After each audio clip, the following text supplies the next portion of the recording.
नमस्कार प्रिय बच्चों। हम युगों का दौर जो कि चतुर्थ अध्याय है भारत की खोज का अध्ययन कर रहे हैं। इसी के अंतर्गत बहुत से उपविषय दिए गए हैं। आज हम संस्कृत भाषा की जीवंतता और स्थायित्व पर पढ़ेंगे। इससे पूर्व हमने देखा कि किस प्रकार से भारतीय रंगमंच का विकास हुआ है और भारतीय रंगमंच के विकास में संस्कृत भाषा का योगदान अविस्मरणीय है। और हमने ये भी जाना कि संस्कृत भाषा तत्कालीन समय में पढ़े लिखे शिक्षित वर्ग की भाषा थी जो कि संपूर्ण भारतवर्ष में प्रचलित थी, जबकि अनपढ़ गंवार या कहें कि जो जन सामान्य या स्त्रियों की जो भाषा थी वो प्राकृत थी। उस समय जितने भी नाटक लिखे गए वे संस्कृत में रचित है। तो कहने का तात्पर्य उस समय संस्कृत सर्व प्रचलित भाषा के रूप में थी और संस्कृत भाषा की यह उपस्थिति कमोबेश काफ़ी लंबे समय तक चलती रही। आज भी हम संस्कृत भाषा को पढ़ते हैं। आज उतना चलन नहीं है। अभी हम खड़ी बोली हिंदी का व्यवहार ज़्यादा होता है और प्रांतीय भाषाएं भी जो हैं वो अस्तित्व में हैं, लेकिन फिर भी संस्कृत भाषा एक लंबे समय तक लोक जीवन की या कहें कि जन सामान्य की भाषा रही। इसके पीछे उसकी जीवंतता और स्थायित्व के लिए कुछ ऐसे तत्व हैं जिनको हम जान सकते हैं, जिनके बारे में जान सकते हैं। तो देखिए, संस्कृत अद्भुत रूप से समृद्ध भाषा है, अत्यंत विकसित और नाना प्रकार से अलंकृत। मतलब विकसित भी है, अलंकृत मतलब जो पढ़ने में और लिखी हुई भी बहुत ही अच्छी लगती है हमें। इसके बावजूद वह नियत और व्याकरण के उस ढांचे में सख्ती से जकड़ी है जिसका निर्माण 2600 वर्ष पहले पाणिनि ने किया था।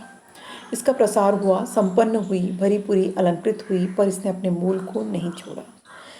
कहने का तात्पर्य यह है कि संस्कृत बहुत ही सुसंस्कृत भाषा है, लेकिन व्याकरणों के बंधनों में बंधी हुई है। इसके बंधन कभी शिथिल नहीं हुए हैं। ये बंधन पाणिनि द्वारा जब उनका प्रथम व्याकरण ग्रंथ लिखा गया तब से ही स्थिर हो गए और आज भी कमोवेश वैसे ही रूप में हमारे सामने हैं। संस्कृत साहित्य के पतन काल में भाषा ने अपनी कुछ शक्ति और शैली की सादगी खो दी।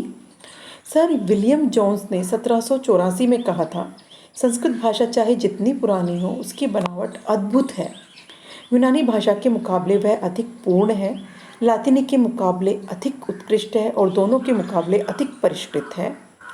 पर दोनों के साथ वह इतनी अधिक खुलती मिलती है कि यह संयोग आकस्मिक नहीं हो सकता। यह साफ पहचाना जा सकता है कि इन सभी भाषाओं का स्रोत एक ही है जो शायद अब मौजूद नहीं रहा है। ये विलियम जोन्स का जो कथन है हमें ये बताने के लिए पर्याप्त है कि संस्कृत भाषा कितनी सुसंस्कृत, कितनी वैज्ञानिक सम्मत और कितनी तर्कबद्ध भाषा है। चाहे उसका मुकाबला हम यूनानी और लातिनी भाषा से उसका अगर हम तुलना करें तो वह उन दोनों भाषाओं से उत्कृष्ट है, दोनों के मुकाबले ही ज़्यादा परिष्कृत है और कहें कि दोनों से साम्य भी रखती है। ये साम्य आकस्मिक या कहें कि अचानक से हम कहें कि ऐसा हो गया होगा, नहीं। इसको हम देखते हैं कि इसके भी कुछ ऐसे सूत्र जुड़े हुए हैं जो इसकी साम्यता अन्य भाषाओं से स्थापित करते हैं। संस्कृत आधुनिक भारतीय भाषाओं की जननी है। आधुनिक भारतीय भाषाएं जैसा कि बेटा आप देखते हैं, हिंदी है, मैथिली है, मगही, भोजपुरी, राजस्थानी, गुजराती, उड़िया, असमिया और दक्षिण भारतीय जो भाषाएं जो कि द्रविड़ मूल की भाषाएं हैं, ऐसी बहुत सी भाषाएं भारत में प्रचलित हैं। और आधुनिक जो भारतीय भाषाओं की जननी या कहें कि माँ, जिस भाषा को हम मूल जिस भाषा को मानते हैं वह संस्कृत ही है। उनका अधिकांश शब्दकोश और अभिव्यक्ति का ढंग संस्कृत की देन है। कहने का मतलब अधिकांश जो शब्दकोश हैं, जो आपकी अंग्रेजी में जिसे आप डिक्शनरी कहते हैं, वो और अभिव्यक्ति मतलब उनमें जो वाक्य रचना है या शब्द रचना है वो बिल्कुल संस्कृत के ढर्रे पर ही है।